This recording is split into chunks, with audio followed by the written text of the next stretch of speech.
इस रिपोर्ट में हम मध्य प्रदेश की दिमनी विधानसभा के आंकड़ों की पड़ताल करेंगे और ये जानने की कोशिश करेंगे कि क्या बीएसपी यहाँ पर दोबारा इतिहास दोहरा सकती है और यहाँ किस पार्टी का पलड़ा इस बार बाहरी रह सकता है। आंकड़ों के लिहाज से दिमनी मध्य प्रदेश के मुरैना जिले की विधानसभा सीट है जो कि 2008 से पहले अनुसूचित जाति के लिए आरक्षित हुआ करती थी। लोकसभा मुरैना के अंतर्गत आती है दिमनी और भाजपा के नरेंद्र सिंह तोमर मुरैना लोकसभा के सांसद बने और केंद्र में कृषि मंत्री हैं। 2018 के विधानसभा चुनाव में कांग्रेस पार्टी के रविंद्र सिंह तोमर ने यहां से चुनाव जीता था।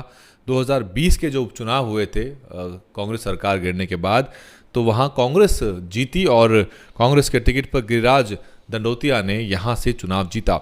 2023 चुनाव के लिए बसपा ने यहां से अपने पूर्व विधायक बलबीर सिंह दंडोतिया को चुनाव मैदान में उतार दिया है और इसके बाद ही यहाँ हलचलों का दौर जो है वो शुरू हो चुका है, क्योंकि सभी पार्टी अपने समीकरण बिठाना चाहती हैं।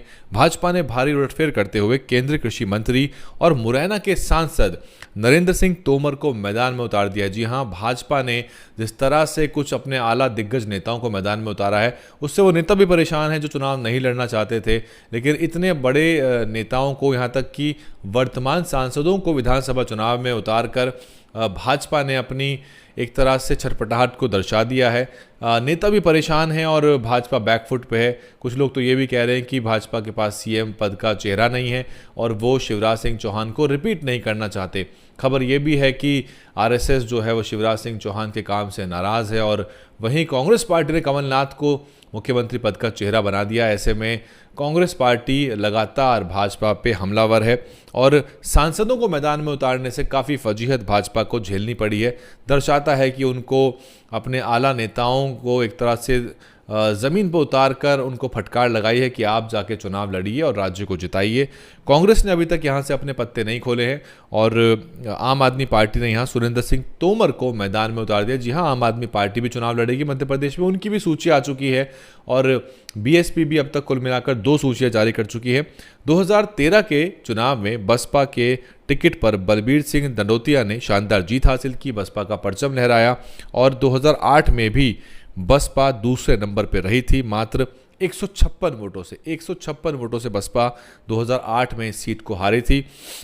दिमनी की बात करें हम, जातीय समीकरण के 2.5 लाख के करीब मतदाता हैं, जिनमें से राजपूत 65,000, अनुसूचित जाति एससी वर्ग जो है वो 48,000 है। इसके अलावा ब्राह्मण और गुर्जर जाति के वोट भी यहाँ निर्णायक भूमिका निभा सकते हैं। अगर कांटे की टक्कर होती है तो भाजपा ने रणनीति के तहत ही केंद्रीय मंत्री को उतारा है। हालांकि ये आलोचना का भी लगातार कारण बन रहा है।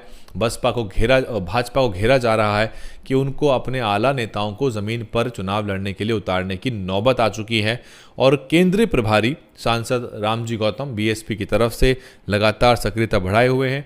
मध्य प्रदेश में आकाश आनंद ने कई सभाएं अब तक की हैं। मुरैना, रीवा से पहले वो भोपाल भी गए थे, उससे पहले भी वो कई बार जा चुके हैं। रामजी गौतम भी अपनी गतिविधियों को बढ़ाए हुए हैं। भिंड में उनकी सभा हुई, उससे पहले भी कम से कम पिछले 6 महीने में बड़ी सभाएं कम से कम 1 दर्जन से ज़्यादा हो चुकी हैं। रमाकांत पिप्पल भी लगातार कोशिश में है और दोनों ही नेता चाहते हैं, प्रदेश अध्यक्ष और प्रभारी, कि यहाँ इस बार बसपा का आंकड़ा बेहतर हो और बसपा उत्तर प्रदेश के लोकसभा चुनाव से पहले, यानी कि लोकसभा चुनाव से पहले बसपा अपने राज्यों को मजबूत कर ले ताकि बसपा की जो बार्गेनिंग पावर है वो बढ़ जाए। नेशनल कोऑर्डिनेटर आकाश आनंद मुरैना, रीवा में शानदार रैलियां कर चुके हैं। ग्वालियर चंबल संभाग की ये सीट है। पूर्व नेता माधवराव सिंधिया का यहाँ दबदबा रहा करता था और प्रियंका गांधी भी यहाँ पर लगातार अपनी रैलियां कर चुकी हैं। सबसे ज़्यादा तैयारी बीजेपी की है। मैं आपको पहले भी बता चुका हूँ कि बीजेपी सबसे ज़्यादा मेहनत करती है, सबसे पहले चुनाव मैदान में सक्रिय हो जाती है। जब लोग अपनी रणनीति बना रहे होते हैं तब तक बीजेपी ज़मीन पर उतर चुकी होती है और यही जो एडवांटेज है ये भाजपा को मिलता है। केंद्रीय मंत्रियों को और 7 सांसदों को मैदान में उतारा है, जिसकी वजह से भाजपा में कुछ बेचैनी भी देखने को मिल रही है। भाजपा नेता उमा भारती का जो मूड है वो बगावती है। कास्ट सेंसस को लेके, ओबीसी आरक्षण को लेके वो जमकर लताड़ रही हैं। हालांकि वो इससे कई बार इनकार भी कर देती हैं, कहती हैं कि मैं पार्टी के साथ हूँ, पार्टी जहाँ चुनाव लड़ाएगी लड़ेंगे। और ओबीसी आरक्षण की मांग को लेके या कोटा विद इन कोटा की मांग को लेके उनकी आवाज़ लगातार मुखर रही है।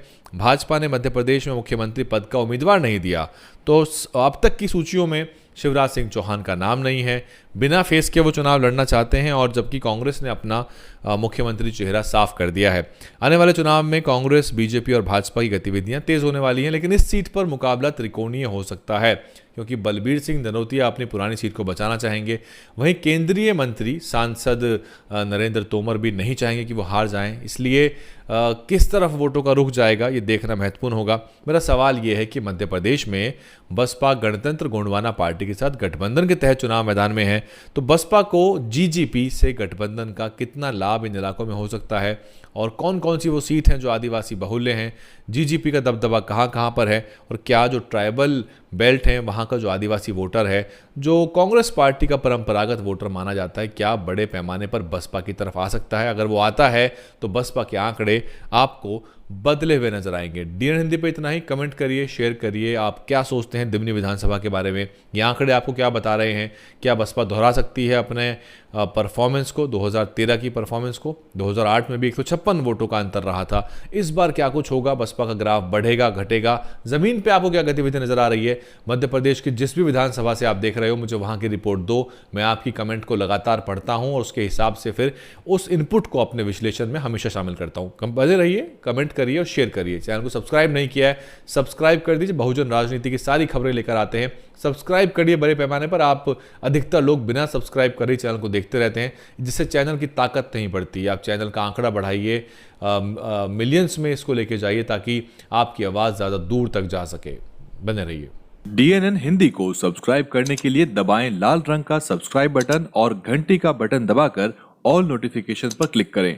चैनल को जिंदा रखने के लिए नीले रंग का ज्वाइन बटन दबाकर चैनल को आर्थिक सहयोग करें।